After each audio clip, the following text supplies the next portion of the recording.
Printmaking group is a group of people that meet on a Tuesday up here at Kowhai. It's a friendly, untutored group. Been printmaking for a while, and I was really thrilled to find when I moved to Warkworth that there was a group of like-minded people that I could come in and work with, and a print workshop.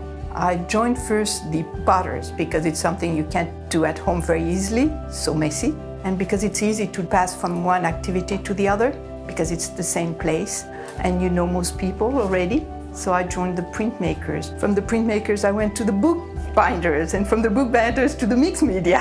And you can go on and be busy every day if you want. Sort of informal most of the time, but sometimes we will have workshops. At the beginning of the year, I set a challenge up for 10 people to do small prints to make up a book at the end of the year.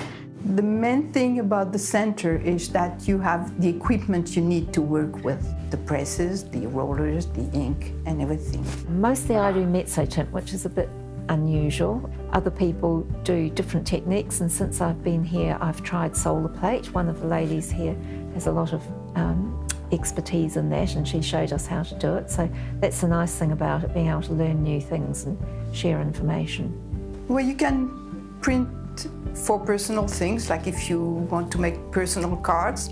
Like now everybody's on emails and everything and on computer. So you get things which are not quite original. So if you want to go away from that trend, you just make your own.